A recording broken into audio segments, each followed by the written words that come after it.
Okay, yes, I do want to say this, and I must preface it by saying I do it with a very heavy heart. I'm scared to death right now. But I really feel that it's important to take the risk and say that Rec and Park does not hold themselves up to the same standards and the same high standards as they do park advocacy. And why do I say that? Is because there are cases in which some of the advocacy has gone over years, many, many years of getting where we are now. And in some cases, we're not finished. Basic things that we have been working years on are not finished. And we've done the best we can.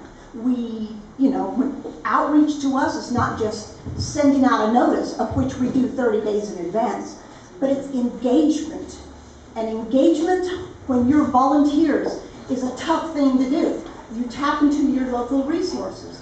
You have as many meetings as you can have without completely just disengaging everybody and say, oh my God, we already talked about that 3 years ago, and last year, and 6 months ago, and we're talking about it again. Why can't we move forward? You guys are the main little group over here. Get it done. Just get it done. You're doing a great job. So we hang in there. But in order to hang in there, it means that you have to constantly engage the department and whatever division you're dealing with to get things done. But when they are not hearing what they want to hear, or they think that we're just being obstinate, then they close off. The ice blocks over, the doors close. We are vilified. I hate to use that word.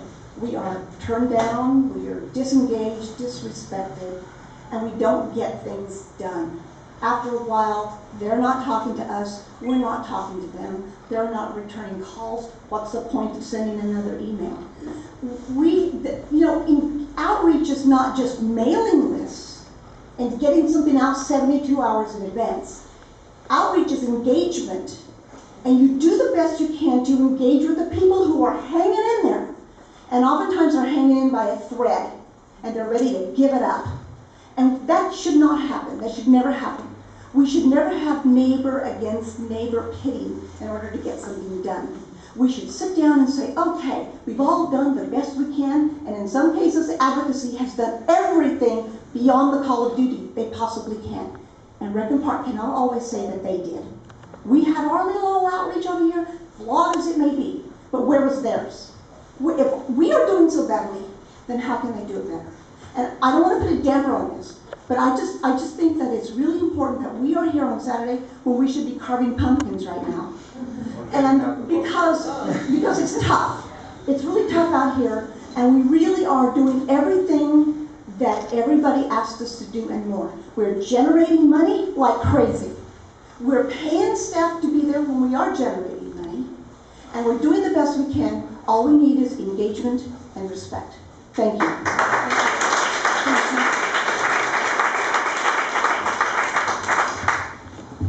For those of you who came in late, I'm Mark Buell, and I'm president of the Recreation and Park Commission.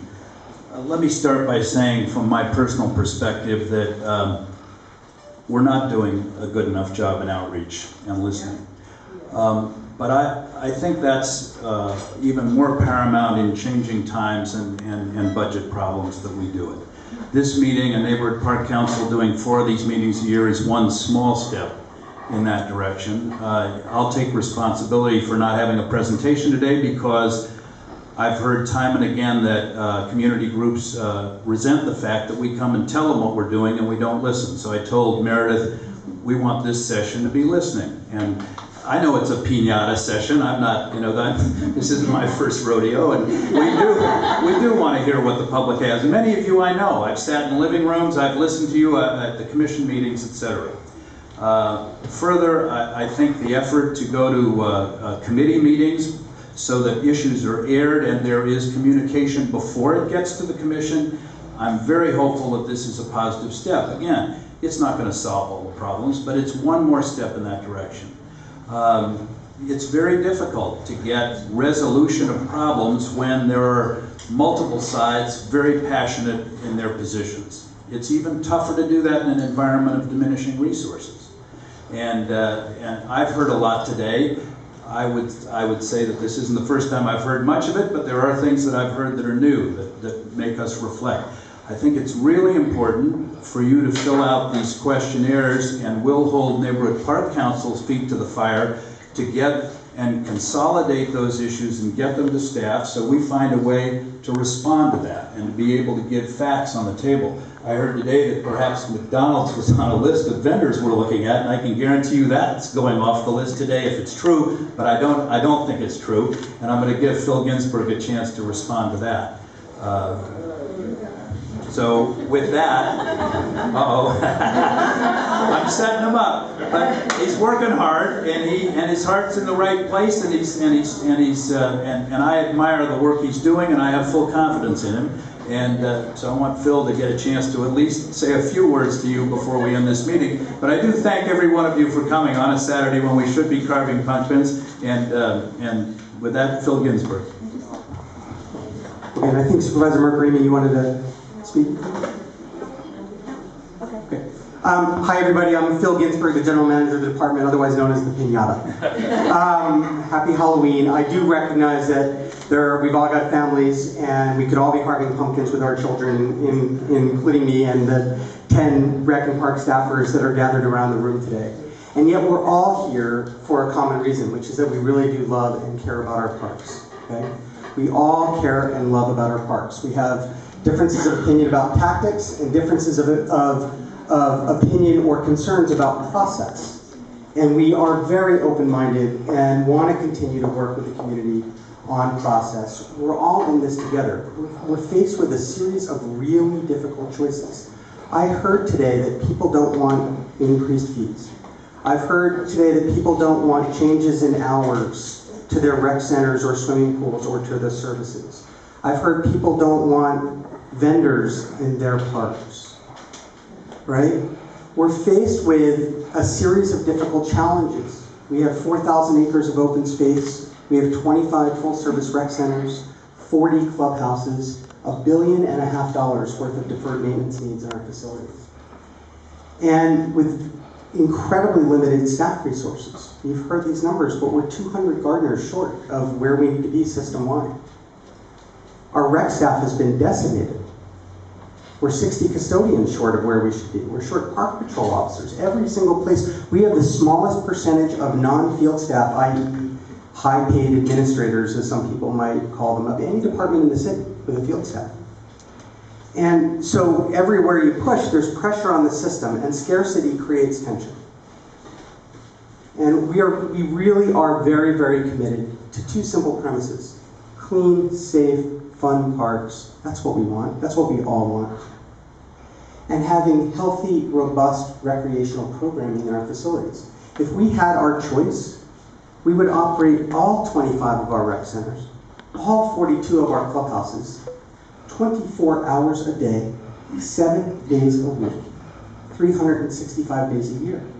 That's the business that we're in. That's what we want to be doing.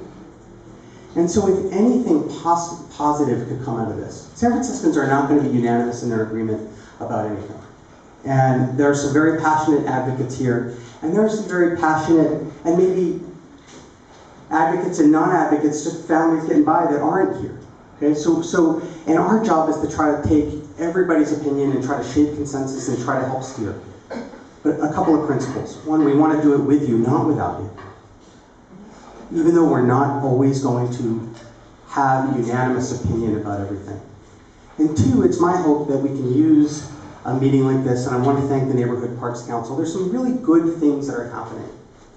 Historically, the relationship between the Neighborhood Parks Council and the department was really tense, and we were very defensive, and the Neighborhood Parks Council was like that. And we're really trying to work together to build community and to build collaboration in our park communities. I guarantee you there's no decision that I could make or that anybody sitting in my chair could make that would meet with unanimous consensus right now. The choices are just too difficult. And the good news, though, is that we're really working together as best we can to try to build community and to try to build collaboration. So, listen, we've heard the issues that have been raised. Some are old concerns and some are some new issues. And every day, We're going to continue. We're forced to be in a new world of business. We're not interested in giving up on. Somebody said the department wants to give up on the general fund dollars. We don't want to do that.